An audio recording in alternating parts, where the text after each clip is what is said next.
ایک وقت ایسا آیا کہ اللہ تعالیٰ نے حضرت ابراہیم کو بہت زیادہ مال عطا فرمایا. اتنے اونٹ گنے نہیں جاتے، گائیں اتنی زیادہ کہ شمار نہیں ہوتی، بکرے بکریاں اتنی زیادہ کہ شمار، بہت زیادہ مال اللہ نے عطا فرمایا. اور ابھی کچھ عرصہ پہلے آپ پیچھے جائیں نا تو جو لفظ مال تھا وہ روپے پہ تو بولا ہی نہیں جاتا، وہ جانوروں پہ بولا جاتا. بہت زیادہ مال اللہ نے دیا، بکریاں، گائیں، اونٹ، بیل، بڑا کچھ. رب کریم نے فرشتوں سے فرمایا کہ واتخذ اللہ ابراہیم خلیلا، ابراہیم میرا دوست ہے. تو فرشتے کہنے لگے یا اللہ جسے اتنا کچھ دیا جائے اس نے دوست تو بننا ہی ہوتا ہے، تو نوازا ہی پڑا ہے، اتنا مال، اتنے کھیت کھلیان، اتنا کچھ. اللہ کریم نے فرمایا جاؤ آزمائش کر لو، امتحان لے لو. فرشتہ امتحان لینے پہنچ گیا. حضرت ابراہیم کے جانور چر رہے ہیں چراگاہ میں، حضرت ابراہیم بھی ہیں، غلام بھی ہیں، بہت بڑا ریوڑ ہے. آپ تشریف فرمائیں. ایک فرشتہ آیا تو کھیت میں چھپ کے بیٹھ گیا اور بلند آواز سے کہنے لگا سبحان اللہ والحمد للہ ولا الہ الا اللہ واللہ. یہ تسبیح بڑی پسند ہے، محبوب نے ان کی فضیلت بیان کی. اب وہ حضرت سیدنا ابراہیم علیہ السلام کھڑے تھے تو وہ کھیت میں بیٹھ کے تسبیح پڑھنے لگا سبحان اللہ والحمد للہ ولا الہ الا اللہ. حضرت ابراہیم کہنے لگے یہ میرے رب کا نام کون لے رہا ہے؟ بڑی اس کی میٹھی آواز ہے، بڑی، کون ہے؟ ڈھونڈنے لگے، گھومتے گھومتے اس کے پاس چلے گئے. فرشتہ انسانی شکل میں، تو میرے رب کا ذکر کر رہا تھا؟ اس نے کہا میں ہی کر رہا تھا. فرمانے لگے یار ایک دفعہ پھر نہیں کرتا؟ تو کہنے لگا ابراہیم پہلے تو میں اپنی مرضی سے کر رہا تھا، تو کہتا ہے تو پیسے لگیں گے، پیسے ہیں تو کر دیتا ہوں. حضرت ابراہیم کہنے لگے بول تو کیا لے گا؟ میرے اللہ کا ذکر سنانے کا کیا لے گا؟ کہنے لگا جتنی بکریاں آپ چلا رہے ہیں ساری دے دے تو میں اللہ کا ذکر سنا دیتا ہوں. اور آپ نے فرمایا بس جا تیری ساری ہوئی میرے رب کا ذکر سنا. اور پھر شروع ہو گیا سبحان اللہ الحمد للہ ولا الہ الا اللہ واللہ اکبر. حضرت ابراہیم علیہ السلام کیف میں یار پھر ذرا سنا، نہ علما وچ پھسا سانو، تو یار دی گل سنا سانو، ذرا دوبارہ سنا.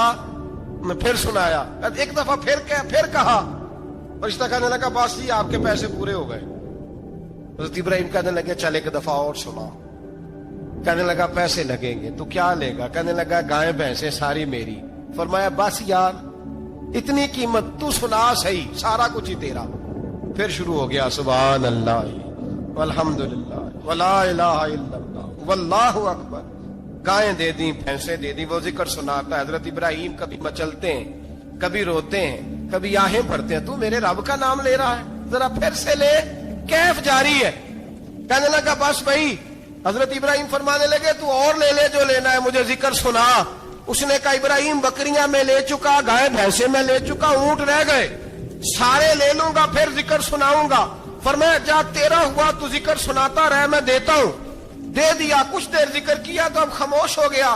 حضرت ابراہیم خلیل اللہ علیہ السلام فرمانے لگے ذکر سنا. کہنے لگا ابراہیم اب تیرے پاس دینے کو کیا ہے؟ ہر چیز تو میں لے چکا. آپ فرمانے لگے یہ گائے بھینسیں بکریاں چرانے کے لیے تجھے کوئی نوکر ملازم بھی تو چاہیے نا. تو اس طرح کر مجھے رکھ لے، میں روٹی نہیں مانگوں گا، کھانا نہیں مانگوں گا، تو اللہ کا ذکر سناتا رہنا، میں تیرے جانوروں کی نوکری کرتا رہوں گا. حضرت ابراہیم علیہ السلام نے جب یہ کہا نا، فرشتے کی آنکھوں میں آنسو آ گئے. تر دامنی پہ شیخ ہماری نہ جائیے، ہم دامن نچوڑ دیں تو فرشتے وضو کریں. فرشتہ رو پڑا اور کہنے لگا ابراہیم مجھے سینے سے لگاؤ، آپ واقعی اس قابل ہے کہ اللہ آپ کو اپنا دوست بنائے، واقعی اس قابل ہے کہ رب آپ کو اپنا. حضرت ابراہیم علیہ السلام کا خدا سے محبت کرنے کا نرالا انداز. حضرت ابراہیم بہت بڑے مہمان نواز تھے، صرف قربانی نہیں دیتے تھے، سارا سال بہت سارا لنگر، بہت سارا کھانا پینا، بہت ساری چیزیں جاری رہتی. اور جتنے غریب لوگ تھے فلسطین کے، ان کو پتا تھا کہ حضرت ابراہیم علیہ السلام کا لنگر جاری ہے. فلسطین میں جب آپ کا قیام تھا، ایک دفعہ ڈھیروں مہمان آ گئے اور کھانے کو کوئی چیز نہیں. حضرت سارہ اور جناب ہاجرہ دونوں اس وقت موجود تھیں. وہ کہنے لگی ابراہیم بہت سارے مہمان آ گئے تو کیا کریں؟ جناب سارہ کہنے لگی کس طرح کر کے ان کی مہمان نوازی کرنی. اور حالات یہ ہیں کہ قحط پڑا ہوا ہے فلسطین میں، مصر میں، دور دراز علاقوں میں. حضرت ابراہیم کہنے لگے یہ اللہ کے مہمان ہیں اور ہمیں رب کریم کا بندہ سمجھ کے آ گئے. اللہ ہی بندوبست کرے گا. فرمانے لگے میرا مصر میں ایک دوست ہے, وہ قحط کے دنوں میں غلہ جمع کر لیتا ہے, میں اس کی طرف پیغام بھیجتا ہوں, مجھے امید ہے وہاں سے غلہ ملے گا. 2 3 5 اونٹ والے غلام بلائے اور ان کو کہا کہ جاؤ غلہ لے آؤ مصر کے دوست سے. وہ لوگ کہتے ہیں ہم غلہ لینے گئے, وہاں جب پہنچے تو حضرت ابراہیم خلیل اللہ علیہ السلام کا پیغام دیا تو آپ کا وہ دوست کہنے لگا غلہ تو بے شمار تھا, مجھے خبر نہیں تھی کہ حضرت ابراہیم کا پیغام آئے گا, تو میں تو سارا تقسیم کر چکا ہوں. لوگ لے گئے, اب تو کوئی شے نہیں. اب وہ خالی آ گئے 5 کے 5 اونٹ. جب خالی آئے تو حضرت ابراہیم کی حویلی کی دیواریں چھوٹی چھوٹی تھیں. ان غلاموں میں سے, خادموں میں سے, آپ کے ان چاہنے والوں میں سے ایک کہنے لگا یار وہ غریب تو انتظار کر رہے ہوں گے کہ غلہ لینے گئے, ہمیں روٹی ملے گی. چھوٹی چھوٹی دیواریں ہیں, وہ جب دیکھیں گے نا خالی آ گئے تو انہیں تکلیف ہوگی. اس طرح کرو بوریوں میں ریت بھر لیتے ہیں, ریت بھر کے لے جاتے ہیں, بعد میں اندر رکھ کے انہیں سمجھا بہلا لیں گے یا حضرت ابراہیم کو بتائیں گے, وہ خود ہی ان لوگوں کی دل جوئی فرمائیں گے. اب غلہ کی جگہ ریت بھر کے اونٹوں پہ رکھ کے لائی گئی. لا کے بوریاں جب رکھ دی گئیں, حضرت ابراہیم علیہ السلام دوپہر کے وقت آرام فرما رہے تھے. بی بی سارا اٹھی, کہتی ہیں جب میں نے دیکھا نا کہ بوریاں پہنچ گئی ہیں تو گئی, غلام کو ساتھ لیا اور اس کو جب کھولا نا تو کہتی اتنی حسین گندم میں نے پہلے کبھی دیکھی نہیں تھی, اتنا پیارا دانا میں نے کبھی ملاحظہ ہی نہیں کیا تھا. فرماتی ہیں جب اس کو پیس کر چکی میں روٹیاں پکائیں تو خوشبو دور دور تک پھیل گئی. اعلیٰ غذا بنی, بڑے بڑے کھانے بیبیوں نے مل کے پکائے, چن دیے گئے. حضرت ابراہیم اٹھے تو لوگ کھانا کھا رہے ہیں, سجدہ شکر ادا کیا, اور جب سجدے میں گئے تو وہی آنے لگی, پھر رونے لگے. جب پلٹ کر باہر تشریف لائے تو جناب سارا کہنے لگی ابراہیم تمہارا مصری یار بڑا اچھا ہے, اس نے اتنی اعلیٰ گندم بھیجی ہے کہ اتنی تو میں نے پیاری گندم کبھی دیکھی نہیں. جناب ابراہیم مسکرائے, فرمانے لگی سارا یہ مصری یار نے نہیں بھیجی, یہ میرے عرشی یار نے بھیجی ہے, یہ میرے عرشی یار نے بھیجی ہے. بھائی مہمان نوازی مزاج تھا, ہاتھ لٹا دینا مزاج تھا, دوسروں کی اشک شوئی مزاج تھا. حضرت ابراہیم علیہ السلام کا طریقہ ہے قربانی, حضور نے ان کا طریقہ بیان کیا.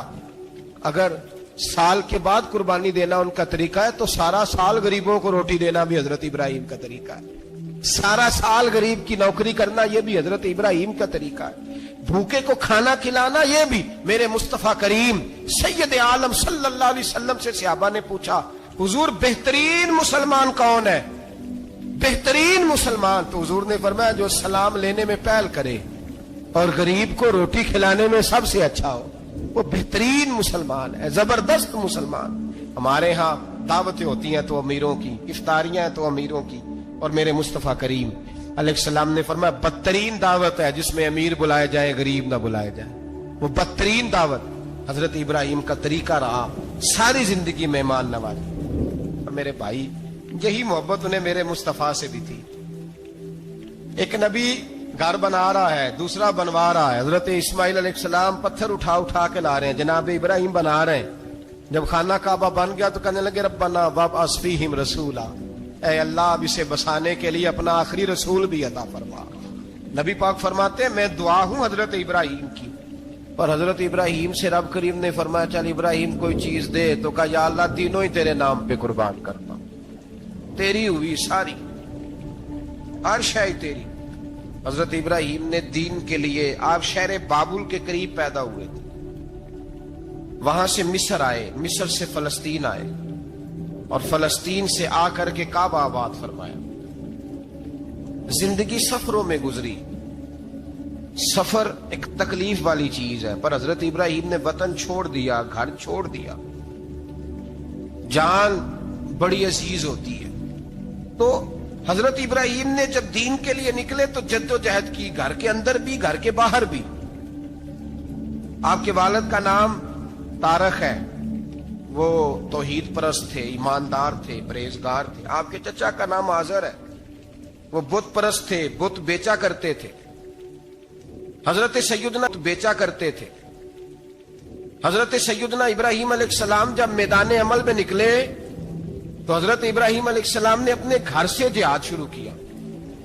لڑنا پڑا, گھر کے اصولوں سے, چچا نے جو رواج بنائے ہوئے تھے اس رواج سے ٹکرائے. فرمایا میں اپنے گھر کے اندر یہ بت پرستی نہیں ہونے دیں گا. چچا کو ایک دفعہ نہیں بار بار 100 دفعہ سمجھایا.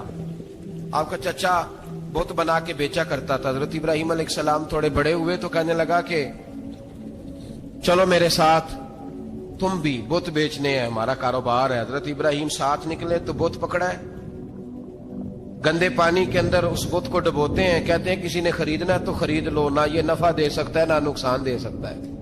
جو اپنا آپ نہیں بچا سکتا تمہیں کیا بچائے گا, خریدنا ہے تو خرید لو. چچا کہنے لگا تو کاروبار چمکا رہا ہے کہ تباہ کر رہا ہے. گھر میں بڑے معاملات خراب ہوئے, جھگڑے ہوئے, لیکن حضرت ابراہیم علیہ السلام ایک منٹ کے لیے بھی اپنے گھر کے اندر بھی کمپرومائز کرنے کو تیار. یہ تھوڑا مشکل میں نے پہلو چھیڑ دیا ہے, یہ تھوڑا مشکل پہلو چھیڑ دیا ہے. بڑا سمجھدار آدمی ہے پر بیوی سے پردہ نہیں کرا سکتا, سیانا ہے, پنچایت کا بندہ ہے, جو اس سے آپ کہیں گے وہ بات یہ سنائے گا, لیکن کہتا نہیں جی میں نے کوشش کر لی ہے. کس قسم کی کوشش ہے صاحب, یہ کیسے ہو گیا؟ حضرت ابراہیم علیہ السلام نے گھر کے اندر سے فرمایا نہیں کرنے دوں گا. گھر کے اندر بھی ٹکرائے, فرمایا تم جو بھی ہو پاش پاش کیا چچا کے اصولوں کو, اور باہر جب نکلے تو صرف علاقے کے چیئرمین سے نہیں ٹکرائے, ایم پی ایم این اے وزیر مشیر سے نہیں ٹکرائے. سپر پاور نمرود دنیا کا واحد حکمران تھا اس وقت, دوسرا کوئی حکمران ہی نہیں تھا, اکیلے حکمران سے جا کر ٹکرائے. کوئی ساتھ فوج نہیں تھی, کوئی ساتھ ان کے طاقت بظاہر دنیا داری کی کوئی نہیں تھی, پر حضرت ابراہیم جا کے ٹکرائے. اور میرے رسول پاک صلی اللہ علیہ وسلم نے سند بیان کی, فرمایا افضل الجہاد کلمۃ الحق عند سلطان الجابر. فرمایا سب سے افضل جہاد یہ ہے کہ تو ظالم بادشاہ کے سامنے کھڑے ہو کے حق بات بیان کر دے. یہ سب سے بڑا جہاد ہے, یہ سب سے افضل الجہاد کلمۃ الحق عند سلطان الجابر, سب سے بڑا جہاد. حضرت ابراہیم کھڑے ہو گئے, سپر پاور سے ٹکرائے. یہاں ہم لوگ حکمتوں کا شکار ہیں, دیکھیں گے, کریں گے, سوچیں گے, اور مولوی صاحب کو ویسے کہتے ہیں آپ پرہیز کریں سیاسی باتوں سے. بھئی اللہ کے ہر نبی نے جا کے وقت کے ظالم حکمران کو لتاڑا ہے, للکارا ہے. یہ تو مشن انبیاء ہے. حضرت سیدنا ابراہیم علیہ السلام نے اس کو جا کے کہا کہ تو جھوٹ بولتا ہے, تو جھوٹا ہے, تو خدائی کا دعویٰ کرتا ہے, تو بہت بڑا ظالم ہے. اور قرآن مجید نے اس ساری بات کو بیان فرمایا. حضرت ابراہیم علیہ السلام سے کہنے لگا میں رب ہوں. تو آپ نے فرمایا میرا رب تو وہ ہے جو زندہ کرتا اور مارتا ہے. تو پھر آپ حق بات بیان کریں گے تو اللہ مارے گا کہ بندہ مارے گا؟ کچھ بھی نہیں ہوتا, کیونکہ زندگی موت کس کے ہاتھ میں ہے؟ اللہ کے ہاتھ میں. زندگی موت اللہ, کچھ بھی نہیں ہوتا. انسان صحیح سمت کا تعین کرے اور صحیح چلے.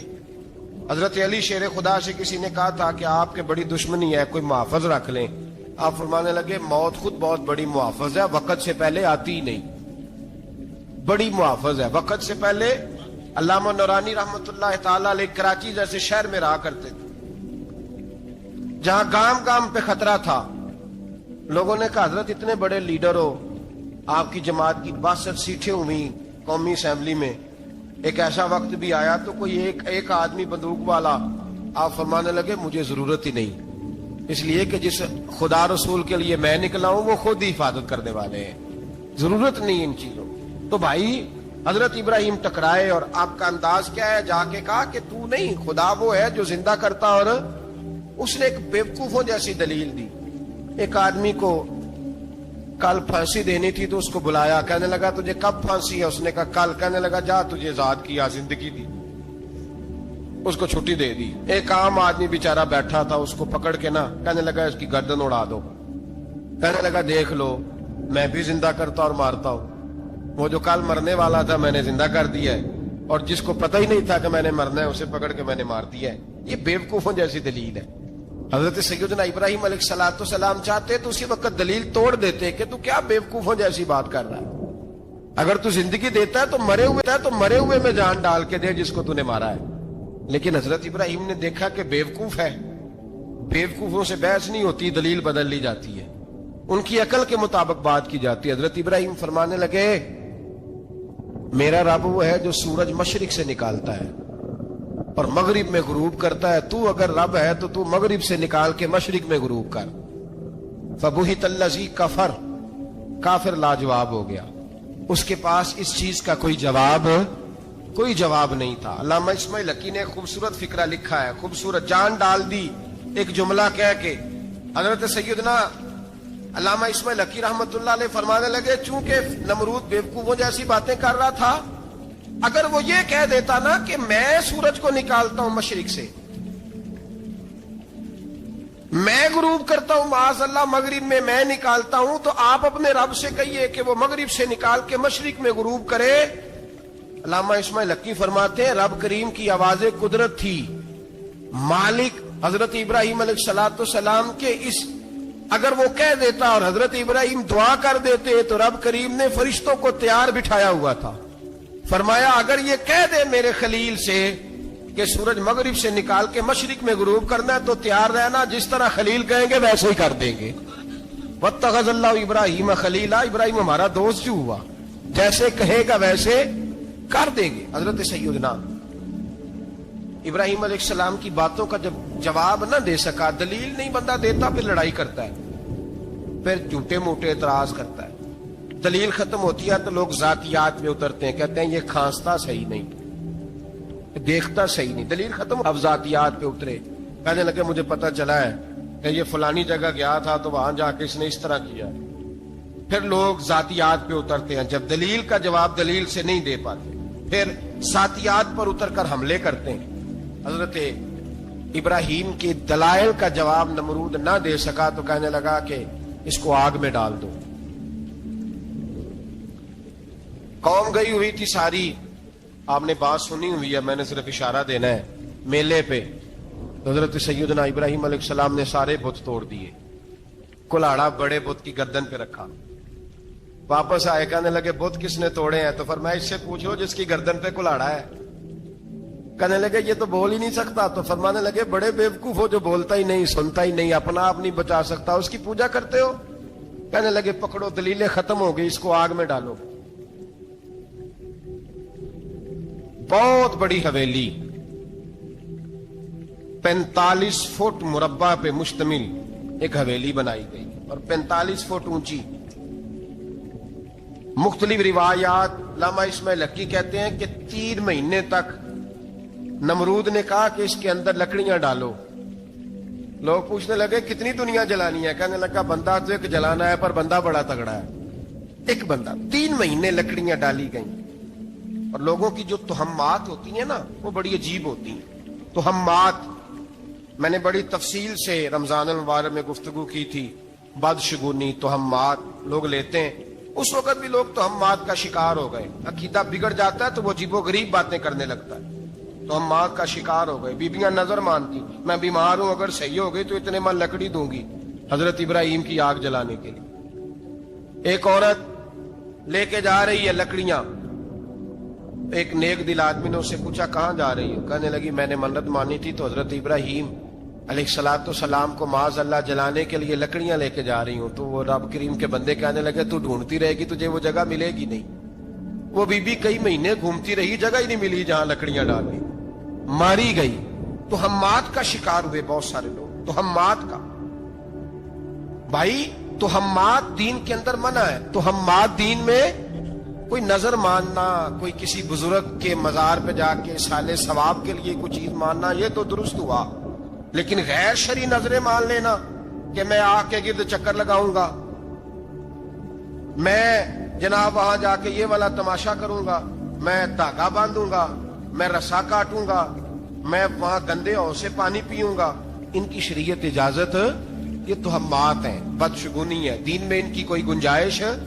آپ نظر ماننے سے پہلے بھی کسی عالم سے رابطہ کریں کہ میں منت مانگنے لگا ہوں تو کیسے ماننی چاہیے کا طریقہ پوچھیں. ایسے ہی غلط چیز کی منت تھوڑی مان لی جائے گی. 12 لامدام برسرے مطلب حضرت ابراہیم کے لیے آگ جلائی گئی. 45 فٹ اونچی آگ ہے, پرندہ بھی اوپر سے گزرتا ہے. اونچی آگ ہے, پرندہ بھی اوپر سے گزرتا ہے تو نیچے گر جاتا ہے جل کے. اتنے دن لگا کے آگ جلائی گئی. اب حضرت ابراہیم کو جلایا جانے لگا ہے. یہاں تو موجیں ہے نا, جو کسی ادارے کا سربراہ ہے اس کے لیے موج ہے, کسی جگہ آفیسر بن گیا تو موج ہے. پیر صاحب کے لیے موج ہے, علامہ صاحب کے لیے موج ہے, خطیب صاحب کے لیے موج ہے, جلنا کس کو پڑتا ہے؟ وہ علی کوئی نہیں رہا اللہ ماشاءاللہ, وہ لوگ گزر گئے جو تکلیفیں سہ کے کام کرتے تھے, گزر گیا زمانہ. حضرت سیدنا ابراہیم علیہ السلام کو جلایا جانے لگا ہے تو اب اتنی بڑی آگ ہے تو ڈالے کیسے؟ شیطان نے تجویز دی کہ منجنیق بناؤ, منجنیق, بڑے بڑے بانس باندھ کے ان کے نیچے رسا باندھو. وہ جس طرح جھولنے کے لیے جھولا بنایا جاتا ہے, اس طرح ایک منجنیق پرانے زمانے میں اس میں پتھر رکھ کے پھینکے جاتے تھے دشمنوں پہ. وہ منجنیق بنائی گئی کہ دور سے حضرت ابراہیم کو پھینکیں گے. ہاتھ حضرت ابراہیم کے باندھ دیے, پاؤں مبارک باندھ دیے, پوری زمین پہ ایک نام لینے والا خدا کا. اور اس کو آج رسیوں میں جکڑا ہوا ہے. جب پھینکا جانے لگا نا آگ میں تو حوریں رونے لگی, فرشتے تڑپنے لگے, اے اللہ یہ کیا ہونے لگا ہے؟ ایک تیرا خلیل اور وہ بھی آگ میں. فرمایا جاؤ جا کے اس سے کہو اگر تمہاری مدد لیتا ہے تو اسے بچاؤ. ہوا کا فرشتہ آیا, کہا ابراہیم اگر تو کہے. او بھائی ان چیزوں کو کہانی سمجھ کے نہ سنا کریں, یہ داستان نہیں, یہ وہ طریقے ہیں جو ہمارے رسول نے ہمیں اپنانے کا حکم ارشاد فرمایا ہے. جو عقیدے, یہ وہ نظریات ہیں جو ہمیں اوڑھنے کو کہا گیا. اپنے رب کریم کی رضا پہ راضی رہنے کے یہ وہ خوبصورت مواقع ہیں صوفیاء نے جن کو بنا کر سمجھا کر ہم تک پہنچایا ہے. یہ ہے اہل طریقت کی باتیں. وہ کہتے ہیں یار جس حال میں رکھے راضی رہنا ہے.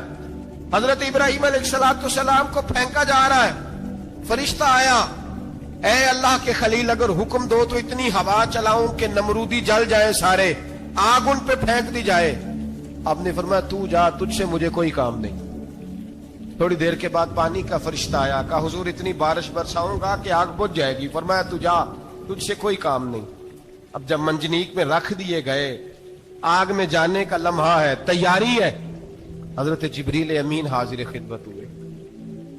کہا ابراہیم کوئی حاجت؟ فرمایا تجھ سے کوئی نہیں. کہا چلو مجھ سے نہیں تو رب کریم سے ہی بات کر لو, مجھے پتا ہے میں چھوٹا ہوں, آپ مجھ سے مدد کیوں لوگے, رب کریم سے ہی بات کر لیں. تو حضرت ابراہیم کہنے لگے جبریل یہ بتا, رب کو نہیں پتا اس کا خلیل کس حال میں ہے؟ اسے نہیں پتا میں کس حال میں ہوں, میرے ہاتھ بندے ہیں, پیر بندے ہیں آگ میں, اسے نہیں پتا. بتایا تو اسے جاتا ہے جسے خبر نہ ہو. تو اگر اسے پتا ہے, اگر وہ جلانے پہ راضی ہے تو میں بھی جلنے کو تیار ہوں, میں تیار ہوں, میں تیار ہوں. اسے کہو ٹھیک ہے. حضرت سیدنا ابراہیم علیہ السلام کو منجنیق میں ڈال کے جو پھینکا آگ میں, یا نار کونی بردم و سلاما علی ابراہیم, اللہ نے فرمایا اے آگ میرے ابراہیم پہ ٹھنڈی بھی ہو جا اور سلامتی والی بھی ہو جا. حضرت ابراہیم کو دو فرشتوں نے بٹھا دیا زمین پہ, پھول کھلے ہیں, کونپلیں مہک رہی ہیں, کلیاں خوشبو دے رہی ہیں. حضرت ابراہیم نے سر سجدے میں رکھ دیا, سبحان اللہ والحمدللہ ولا الہ الا اللہ واللہ اکبر. حضرت ابراہیم اللہ کی تسبیح پڑھنے لگے, رب کریم کا شکر بجا لانے لگے. نکلے وہاں سے, کچھ دن گزر گئے, نکلے, حکم ہو گیا ابراہیم علاقہ چھوڑ دو. حضرت ابراہیم علیہ السلام وہاں سے نکل کے مصر آئے, چچا کے پاس ٹھہرے. انہوں نے اپنی بیٹی جناب سارہ کا نکاح کر دیا. کچھ آگے بڑھے تو ایک ظالم بادشاہ سے ٹکرائے. اس نے ایک شہزادی, ایک بادشاہ کی بیٹی قید کی ہوئی تھی, جناب ہاجرہ نام تھا, ان کو قید سے چھڑا کے ساتھ لائے. حضرت لوط علیہ السلام بھی ساتھ. یہ 4 لوگوں کا قافلہ چلا, فلسطین میں جا کے پڑاؤ ڈالا, گھر بار چھوڑا, تبلیغ شروع ہوئی. حضرت ابراہیم کے گھر میں 2 خواتین ہیں, ایک آپ کی بیوی ہیں, ایک حضرت ہاجرہ ہے. اولاد کوئی نہیں, بڑا میوہ ہے میٹھا. گھر وہی آباد ہوتا ہے جس میں بچے روتے ہیں, گھر ہوتا ہی وہ ہے جس میں بچوں کی چنچناہٹ ہوتی ہے, بھن بناہٹ ہوتی ہے. حضرت ابراہیم نے ایک بچہ روتے ہوئے دیکھا تو آنکھوں میں آنسو آئے, کہنے لگے ربی حب لی من الصالحین, یا اللہ مجھے بھی نیک اولاد عطا کر دے. حضرت سارہ نے سن لیا, کہنے لگی ابراہیم شاید میرے بطن سے تو آپ کو نصیب نہیں, ہاجرہ سے نکاح کر لو. جناب ہاجرہ سے نکاح ہوا. اللہ تو بڑا بے نیاز ہے, رب کریم نے حضرت اسماعیل جیسا خوبصورت بیٹا عطا فرمایا. بیٹا کا کہنے لگی ابراہیم شاید میرے بطن سے تو آپ کو نصیب نہیں, ہاجرہ سے نکاح کر لو. جناب ہاجرہ سے نکاح ہوا. اللہ تو بڑا بے نیاز ہے, رب کریم نے حضرت اسماعیل جیسا خوبصورت بیٹا عطا فرمایا. بیٹا کالا سیاہ بھی ہو تو سینے کی ٹھنڈک ہوتا ہے, پر یہ تو وہ بیٹا ہے جس کی پیشانی میں نور محمدی چمکتا ہے صلی اللہ علیہ وسلم. حضرت سیدنا اسماعیل علیہ اتنے خوبصورت. اب جس بیوی کے یہاں بیٹا تھا بیٹھنا اٹھنا بھی زیادہ اس کے پاس, آنا جانا بھی اس کے پاس, توجہ ادھر ہو گئی. جناب سارا رشک کرنے لگی. ایک دن کہنے لگی اسے چھوڑ آ جنگل میں وادی غیر ذی زرع مکے کے پاس. بھائی ایک بیٹا عالم دین بنا لو. کہنے لگا روٹی کہاں سے کھائے گا؟ تیرے 5 بیٹے ہیں, کو حافظ قرآن بنا, کہتے روٹی کہاں سے کھائے گا؟ وہ بچہ بھی کہتا ہے میں کہاں سے کھاؤں گا. حضرت ابراہیم علیہ السلام تو چند مہینے کا بچہ چھوڑ آئے, تو کہاں سے روٹی کھائی حضرت اسماعیل نے؟ کہاں سے کھائی ان کی اماں نے روٹی؟ بھوکے مر جاتے ہیں یہ سارے. میں بڑے ذمہ داری سے کہا کرتا ہوں کہ جتنی خوبصورت روٹی اللہ کریم دین کے خادموں کو عطا کرتا ہے شاید کسی اور کے نصیب ہوتی ہو, لیکن ہم لوگ توجہ ہی نہیں کر رہے. ہمارا ذوق ہی نہیں بن رہا. ہم یہ محنت ہی نہیں کر رہے کہ قوم کو مستند علماء کی ضرورت ہے. علاقوں کے علاقے خالی ہیں, ادھر ہمارا مزاج ہی نہیں بن رہا, توجہ ہی نہیں دین کی خاطر. اور پھر چلے بچے تو بعد کی بات ہے نا, جو ابھی خود جوان ہے وہ بھی تو یہ دعا. ایک صاحب مجھے کہنے لگے میں دعا مانگ رہا ہوں اللہ مجھے بیٹا دے تو میں اسے دین پہ لگاؤں گا. تو میں نے کہا آپ بھی بوڑھے نہیں ہوئے, آپ خود ہی لگ جائیں. بیٹا تو ابھی آئے گا تو لگے گا نا. تو آپ تو اس وقت ہیں تو آپ تو پہلے لگے نا صاحب. 2 گھنٹے تو نکال کے آئے, دین سیکھنے کو کافی ہے. آپ اتنی لمبی سوچ رہے ہیں کہ بچہ آئے گا تو بڑا ہوگا تو وہ جائے گا تو دیکھی جائے گی. ابھی تو آپ ہیں تو آپ تو آؤ. حضرت ابراہیم نے بچہ وہاں چھوڑا. یہاں سے جو عمرہ کرنے لوگ جاتے ہیں نا, جو حج کرنے جاتے ہیں, ان کو پتا ہے کہ وہاں دنیا کی ہر نعمت ملتی ہے, پھر بھی ڈبل ٹرپل پیسے لوگ جیبوں میں ڈال کے جاتے ہیں. حضرت ابراہیم جب وہاں لے کے گئے تو کوئی انسان نہیں تھا, پانی کا قطرہ نہیں تھا. 2 کلو کھجوریں, ایک مشکیزہ. بیوی کو تھمایا. ہمارے گھر میں ہزاروں چیزیں پڑی ہیں, لیکن وہ جو توکل ہے نا وہ ختم ہو گیا ہے. اللہ دے گا, حلال حلال پہ قناعت کرے, جائز جائز پہ بھروسہ کرے, رب کریم عطا کرنے والا ہے, وہ مزاج ختم ہو گیا. حضرت سیدنا ابراہیم علیہ السلام 2 کلو کھجوریں, ایک مشکیزہ پانی کا دے کر کے, اور وہاں بٹھایا آپ نے اپنے بچے کو اور اپنی زوجہ جناب ہاجرہ کو, اور بٹھا کر کے واپس پلٹنے لگے تو حضرت ہاجرہ سلام اللہ علیہ نے آواز دی, کہا ابراہیم کس کے سہارے پہ چھوڑ کے جا رہے ہیں؟ جہاں آب زمزم کا کنواں ہے نا, جو لوگ گئے ہیں انہوں نے صفا مروہ کی صحیح کی ہے, صفا مروہ سے باہر نکلے نا, سرکار کی ولادت کا مقام ہے, اس جگہ پہ آب زمزم کا کنواں تھا. وہاں حضرت سیدنا ہاجرہ کو بٹھایا. کوئی چیز نہیں, کوئی درخت نہیں, کوئی کھیت نہیں, کوئی پانی نہیں, کوئی کنواں نہیں. وہاں بٹھایا اور بٹھا کر کے نکلنے لگے تو جناب ہاجرہ فرمانے لگی ابراہیم کس کے سہارے پہ چھوڑ کے جا رہے ہو؟ کہنے لگے اللہ کے سہارے پہ. تو پاک باز بی بی نے ایک لفظ پوچھا, کہا ابراہیم یہ میرے رب کا حکم ہے, یہ میرے بس جن کا عقیدہ توحید مضبوط ہو ان کے لیے ایک جملہ کافی ہوتا ہے, یہ میرے اللہ کا حکم ہے. تو جناب ابراہیم علیہ السلام فرمانے لگے ہاجرہ ہاں رب کا حکم ہے. جب یہ لفظ کہے تو چاہیے تھا نا حضرت ابراہیم تسلی دیتے, تو بی بی صاحبہ تسلی دینے لگی. عرض کرنے لگی ابراہیم اگر اللہ کا حکم ہے تو پھر آپ ہماری فکر نہ کرنا, اگر یہ رب کا حکم ہے تو پھر ہماری فکر نہ کرنا. جس رب نے ہمیں یہاں تک پہنچایا ہے وہ ہمیں کبھی بھی ضائع نہیں فرمائے گا, پھر فکر نہ کرنا. حضرت ابراہیم آ گئے. بات آپ نے سنی ہوئی ہے, اشارہ کرنا مقصود ہے. 13 سال میں چلے مان بھی لیا جائے بعض روایات کی روشنی میں کہ آتے جاتے بھی رہے, لیکن مکمل دیکھ بھال اپنے بچے کی پرورش میں پورا حضرت ابراہیم علیہ السلام کا کردار, سارا کردار ماں کا تھا. میں جب خواتین کے بارے میں کوئی بات کرتا ہوں تو میں آپ کو اکثر کہتا ہوں کہ یہ صرف بیوی کے لیے حکم نہیں ہوتا, یہ ٹریننگ بیٹی کو دینی اور بہن کو دینی ہے. یہ تربیت کریں اپنے گھر میں. میں تجربے کی روشنی میں یہ بات عرض کیا کرتا ہوں کہ بھائی بچے باپ کے فرما بردار اس وقت ہوتے ہیں جب اماں انہیں باپ کا فرما بردار کرتے ہیں, اور وقت ہوتے ہیں جب اماں انہیں باپ کا فرما بردار کرتے ہیں. اور بچے باپ کے نافرمان بھی تب ہوتے ہیں جب اماں انہیں باپ کا. میں نے اپنے کانوں سے سنا ایک دفعہ ایک بچہ اپنے باپ سے کہہ رہا ہے آپ نے تو ساری زندگی باہر گزار دی, پیسے کمانا کون سا مشکل کام, دکھ سکھ تو سارے اماں نے برداشت کیے, سکولوں میں وہ جاتی تھی, فلانا کام وہ کرتی تھی, فلانا کام. اب یہ سوچ اس کی ذاتی تو نہیں، یہ اس کو دی گئی ہے. اور اگر اس کو یہ سوچ دے دی جائے کہ اماں کہے کہ میں تو اپنوں میں رہی ساری زندگی، میں نے تو اپنوں میں وقت گزارا، اور تیرا باپ تو کئی دفعہ جنازے بھی نہیں پڑھ سکا، نے تو ماں باپ ایسے دفن کر دیے، وہ اگر یہ سوچ فراہم کرے تو پھر بچہ باپ کا فرما بردار ہوتا ہے. اور یہ والی روایتیں ہم بیوی کو سناتے ہیں، حالانکہ کس کو سنانی چاہیے؟ بولیے.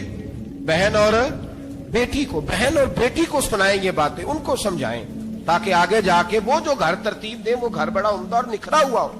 حضرت سیدنا ابراہیم 13 سال کے بعد آئے، چونکہ گھر میں اللہ تبارک و تعالیٰ کی دوستی کا چرچا تھا، اللہ تبارک و تعالیٰ کی محبوبیت کا غلبہ تھا. 13 سال کے بعد فلما بالغ معہ سعیا، بیٹا جب اتنا بڑا ہوا کہ ساتھ چلنے لگا، تو حضرت ابراہیم نے اپنے بیٹے کو بلا کے کہا بیٹا مجھے خواب آئی ہے، میں تجھے ذبح کر رہا ہوں، تیری کیا رضا ہے؟ تو حضرت اسماعیل کہنے لگے یا ابت افعل ما تؤمر، ابا جی اللہ جیسے حکم دیتا ہے میرے ساتھ ویسے ہی کریں، جیسے اللہ حکم دیتا ہے ویسے ہی، بولیے ویسے ہی کریں. حضرت حاجرہ کو کہا کہ ایک دوست نے دعوت کی ہے تو وہاں جا رہے ہیں، بی بی مطمئن ہے، تفصیلات کی ضرورت نہیں، ختم بات، اعتبار ہے، مطمئن ہو گئی. شیطان پیچھے سے آیا اماں کے پاس، ذرا تھوڑی دیر کے لیے تصور جمائیے، یہاں تو پڑوسن آ کے کوئی بات بتا دیتی ہے خاوند کے بارے میں تو کئی مہینے جھگڑا جاری رہتا ہے، پڑوسن محلے دار. شیطان نے آ کے بتایا لفظ کیا ہے؟ کہا حاجرہ تمہیں پتا ہے کہاں جا رہے؟ کہا دوست کی دعوت میں. تو کہنے لگے دوست کون ہے؟ رب کریم. اور ابراہیم کا خیال ہے کہ اس رب نے مجھے حکم دیا ہے کہ میں ذبح کروں. تو حضرت حاجرہ کہنے لگی کبھی باپ بھی بیٹا ذبح کرتے ہیں؟ شیطان کہنے لگا ان کا خیال ہے کہ ان کے رب نے حکم دیا ہے. جناب حاجرہ فرمانے لگی اگر رب نے حکم دیا تو پھر تو مجھے شیطان لگتا ہے، تو مجھے شیطان لگتا ہے. کا کیا مطلب؟ فرمانے لگی اگر رب کریم کا حکم ہے تو میرے پاس ایک اسماعیل ہے، اگر 1000 بھی ہوتے میں سارے اللہ کے راستے میں پیش کر دے دیتی. مالک کا ہی تو ہے سارا کچھ، اسی کا ہے، اس میں لیت اللہ کی کیا گنجائش؟ حضرت سیدنا ابراہیم علیہ السلام نے بیٹے کے حلق پہ چھری رکھ بھی دی اور چھری چلا بھی دی، رکھ بھی دی، اور وہ تو اللہ کریم نے فرمایا یا ابراہیم قد صدقت الرؤیا، ابراہیم تو نے خواب سچا کر دکھایا، وہ قیامت تک تیرا نام رہے گا. حضرت ابراہیم نے وطن بھی دیا، جان بھی دی، بیٹا بھی، اللہ کریم نے دمبے دیے، فرمایا یہ فدیہ ہے. اب یہ قربانی قیامت تک حضرت ابراہیم کے طریقے کے مطابق جاری ہے. حضرت ابراہیم بہت بڑے مہمان نواز تھے، بہت بڑے. آپ جب مصر میں قیام تھا تو بڑے بڑے لمبے چوڑے لنگر پکتے تھے، لوگ آیا جایا کرتے تھے، بڑا تفصیل کے ساتھ کھانا ہوتا تھا. مہمان نوازی آپ کی خاص صفت مبارکہ ہے. ہمارے ہاں بھی مہمان نوازی ہوتی ہے امیروں کی، بلکہ اب تو مہمان نوازی اس طرح کی ہے کہ کل تیری میرے پاس دعوت ہے اور پرسوں میری تیرے پاس ہے. وہی امیروں میں وہ چکر رہتا ہے، پارٹیاں دوست ایک دوسرے کو ڈالتے ہیں، تیری طرف پارٹی تیری طرف. اور اسی انداز میں اب یہ عید آئے گی نا، ٹکا پارٹیاں ہوں گی جگہ جگہ، اور لوگ سوال پوچھنے لگے ابھی سے، کہتے ہیں قربانی کا کتنا گوشت گھر رکھنا جائز ہے؟ قربانی کا کتنا گوشت گھر رکھنا جائز ہے؟ سارا ہی جی ہاں، اس لیے فریزر لے لے، فریج سے نہیں کام چلے گا، سارا ہی جہاز گھر رکھنا سارا ہی جائز ہے، رکھ لیں. او خدا کے بندے، قربانی وہ بندہ دیتا ہے جو سارا سال ہی گوشت کھاتا ہے. صحیح کہہ رہا ہوں؟ قربانی صاحب نصاب صاحب استطاعت بندہ دیتا ہے نا، تو وہ سارا سال ہی گوشت، تو سارا گھر میں رکھنا بھی جائز ہے، لیکن سارا دے دینا بھی. تو جو آ رہی ہے اس پہ کیوں توجہ کرتے ہو؟ جو دوسرا جائز ہے اس پہ کیوں نہیں عمل کرتے؟ سارا تقسیم کر دیں، بات ختم ہوئی. یقین کریں محرم میں جا کے دوست ٹیلی فون کر کے سوال پوچھتے ہیں، کہتے ہیں صاحب سنا ہے قربانی کا گوشت محرم میں کھانا جائز نہیں، قربانی کا گوشت محرم میں کھانا جائز نہیں. میں کہ نہیں، ربیع الاول چ بھی جائز جی، رجب رمضان تک کھاؤ، کوئی بندہ نہیں منع کرتا، اس لیے کہ کسی کو دینا تو پسند ہی نہیں. یا پھر اس میں سے جو خاص چیزیں ہیں وہ اپنی فریج میں، اور باقی جو ہے وہ دوسروں کے لیے. یہ کیا طریقہ ہے ہمارا؟ اور اسی پہ عمل ہے. اللہ تبارک و تعالی ہمیں سمجھنے کی توفیق عطا فرمائے. یہ قربانی حضرت ابراہیم کا طریقہ ہے. حضور نے اگرچہ نبی پاک کی اپنی سنت تھی، یہ بھی کہہ سکتے تھے سنتی و سنت ابیکم ابراہیم، میری سنت ہے اور تمہارے باپ ابراہیم کی سنت ہے، یہ نہیں فرمایا۔ جب صحابہ نے کہا قربانی کیا ہے، فرمایا سنت ابیکم ابراہیم، یہ تمہارے باپ ابراہیم کی سنت ہے۔ ہر صاحب نصاب پر قربانی واجب ہے، جو زکوٰۃ کا نصاب رکھتا ہو اس پر قربانی واجب ہے، یعنی ضروریات سے زیادہ اتنے پیسے، جتنے پیسوں سے زکوٰۃ فرض ہوتی ہے اتنے پیسے جس آدمی کے پاس قربانی سے پہلے پہلے آ جائیں اس آدمی پر قربانی کرنا واجب ہے۔ بکرا، چھترا، دمبا 1 سال کا یا دمبا 6 مہینے کا ہو پر اتنا بڑا محسوس ہوتا ہو کہ لگے 1 سال کا ہے، اس کی قربانی ہو سکتی ہے، جانور میں کوئی عیب نہیں ہونا چاہیے، اتنا کمزور نہ ہو کہ ذبح جہاں اسے کرنا ہے وہاں وہ چل کے جا نہ سکے، اتنا کمزور جانور نہ ہو، اس کے اندر بظاہر کوئی اتنا بڑا نقص نہ پایا جاتا ہو، کانا نہ ہو، لنگڑا نہ ہو، کوئی اس کی ہاتھ نہ کٹے ہوئے ہو، ایسا نقص جو واضح ہو۔ بکرا 1 سال کا، گائیں اور بھینس یہ 2 سال کی، اونٹ 5 سال کا۔ اب اس میں یہ ہے کہ ہمارے بہت سارے دوست، چونکہ ہم دیہاتی لوگ ہیں تو پوچھتے ہیں کہ دوندا نہیں ہے تو چوگا نہیں ہے، تو یہ ہماری پنجابی کی اصطلاحات ہیں، پنجابی کی۔ شریعت اسلامیہ نے سال بتائے، یہ تو ہم نے اپنی آسانی کے لیے، یا دیہاتوں میں جو ماحول تھا اس طرح کا جانور لیں، خوبصورت جانور لیں۔ جو نصاب ہے وہ بھی میں نے آپ کو بتایا، لیکن ایک اور پہلو بھی ہے، نبی پاک صلی اللہ علیہ وسلم پہ زکوٰۃ کبھی فرض نہیں ہوگی، کبھی حضور پہ زکوٰۃ فرض نہیں ہوگی۔ نبی پاک صلی اللہ علیہ وسلم کے پاس اتنا سرمایہ کبھی اکٹھا ہوا ہی نہیں کہ زکوٰۃ فرض ہو، لیکن نبی پاک کے صحابہ فرماتے ہیں کہ مدینے کے 10 سالوں میں اللہ کے رسول نے ہر سال قربانی فرمائی ہے، ہر سال قربانی دی، اور جس سال حضور حج کرنے گئے اس سال اللہ کے نبی نے 63 اونٹ ذبح فرمائے، اور حضور صلی اللہ علیہ وسلم جب اونٹ ذبح کرنے لگتے نا تو صحابہ کہتے ہیں اونٹ خود دوڑ کے حضور کے سامنے آ کے لیٹ جاتا، اور نبی پاک اسے ذبح کرتے اور فرماتے ہیں ایک دوسرے کو دھکے دیتے اونٹ کے، پہلے میں نے جانا ہے ذبح ہونے کے لیے، پہلے میں نے، انہیں پتا تھا کہ جو مصطفیٰ کے ہاتھوں ذبح ہوگا وہ تو دائمی زندگی پا جائے گا، یہاں بھی وہاں بھی زندہ۔ 63 اونٹ ذبح کیے، ایک اونٹ میں کتنی قربانیاں ہوتی ہیں؟ 7۔ اب 63 کو 7 سے ضرب دو گے تو کتنی بنے گی؟ اور پھر نبی پاک صلی اللہ علیہ وسلم نے 10 سال مدینہ منورہ میں قربانی دی، ہر سال۔ اب وہ 63 اونٹ، ایک اونٹ میں 7 قربانیاں، ہر سال یہاں قربانی، اور مولا علی شیر خدا فرماتے ہیں نبی پاک 2 قربانیاں دیتے۔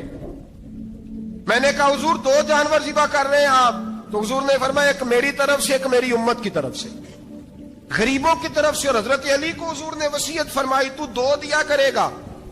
یا رسول اللہ صلی اللہ علیہ وسلم میں غلام ہوں، خادم ہوں۔ حضور نے فرمایا علی ایک تو نے اپنی دینی ہے، ایک میری طرف سے دینی ہے۔ 2 قربانیاں۔ مولا علی نے بھی ساری زندگی 2 قربانیاں دی۔ حضرت علی بھی مال کے نصاب نہیں تھے، اپنا مکان ہی نہیں تھا، کوئی کاروبار نہیں تھا، کئی دن فاقے رہتے تھے، پر قربانیاں کتنی دیتے تھے؟ 2۔ ہمارے پاس ویسے اگر سسرال میں، میکے میں، کزنوں میں کچھ شادی ہو جائے تو 50-60 ہزار کا خرچہ برابر ہے، وہ پکا ہے۔ اور قربانی کی باری غریب ہو گئے، سارے غریب ہو گئے، کہتے نہیں یہاں مشکل ہے۔ اور خدا کے بندے اللہ کے ساتھ تجارت کر، اس کے رستے میں 1 دے گا، رب تجھے 70 گنا اضافہ کے ساتھ عطا فرمائے گا۔ قربانی مال کے نصاب پہ ہے۔ کوشش کیا کریں کہ اللہ کے رستے میں جب دینا ہو پھر لیت اللہ سے بچیں، خوبصورت جانور لائیں۔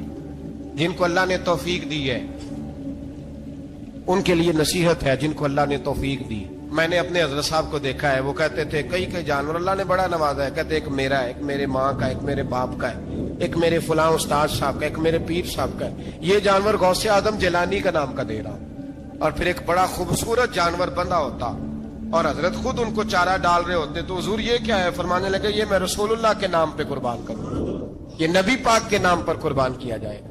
جن کو اللہ نے کیا جائے گا، جن کو اللہ نے حیثیت دی ہے، وہ کوشش کریں اپنے محبوب کی طرف سے بھی قربانی کریں، نبی پاک کے نام کی قربانی دے۔ خوبصورت سا جانور پیارا، پھر اس کی خدمت ہو، پھر اس کی قربانی دی جائے، اور نبی پاک کے نام پر قربانی دی جائے۔ حضور نے خود وصیت فرمائی حضرت ابو بکر صدیق کو، قربانی بڑا حسین عمل ہے، اور میرے نبی پاک صلی اللہ علیہ وسلم نے ناراضگی بھی فرمائی ذرا خوگر حمد سے تھوڑا سا گلا بھی سن لے.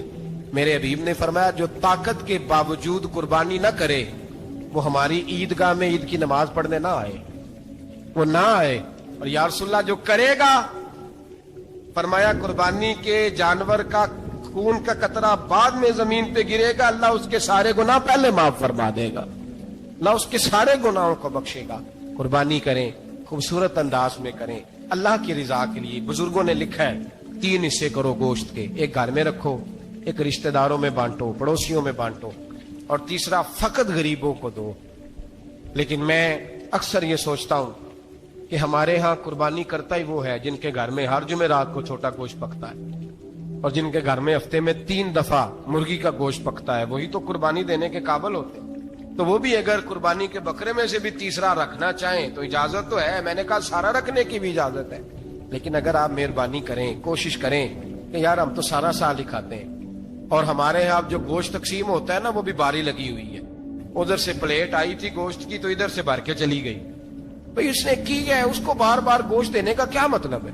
آپ یہ دیکھیں عزیزوں میں، رشتہ داروں میں، اور میں اگر تھوڑا سا آپ کی توجہ کرانے میں کامیاب ہو جاؤں تو سفید پوش لوگوں کو دیکھیں.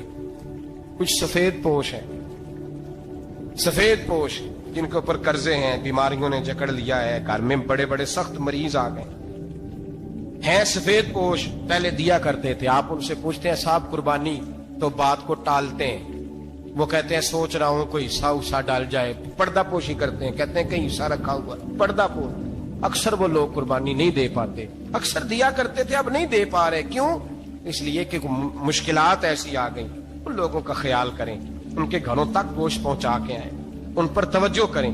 وہ سفید پوش آدمی کبھی ذکر نہیں کرے گا. کچھ تو ایسے ہیں جو خود پہنچ جاتے ہیں کہ ہمیں گوشت دیا جائے، لیکن کچھ سفید پوش ہیں لا یسألون الناس الہافا. اللہ فرماتے ہیں کچھ لوگ لپٹ لپٹ کے سوال نہیں کرتے، سفید پوشی کا بھرم رکھتے ہیں، کا مزاج نہیں. ان کی طرف دیکھیں، اپنے رشتہ داروں کو دیکھیں، خاص کر ان رشتہ داروں کو دیکھیں جن کا آپ کو پتا ہے کہ غریب ہیں، مجبور ہیں. ان کے گھروں میں گوشت بھیجیں. غریب بیٹیوں، غریب بہنوں کا خیال کریں، اس طرف متوجہ ہوں، ان کے ساتھ اس نے سلوک کریں، اس طرف آپ لوگ خیال کریں. سیدنا و مولانا محمد، اللہ کے شیر ہے در کرار پر درود.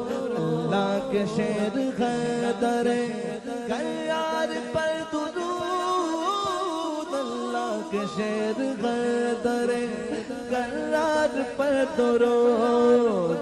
حضرت حسن حسین کے کردار پر درود. اللہم صلی علی آلہ وصحبہ وبارک وسلم.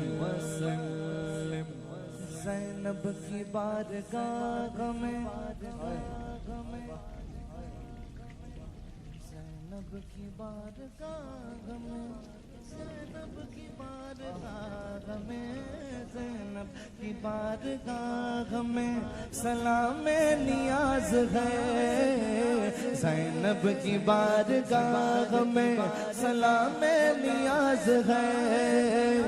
جو مرتضیٰ کی لاڈلی زہرا کا ناز ہے. اللہم صلی علی سیدنا و مولانا محمدنا زینب و سیدنا حسن و سیدنا حسین.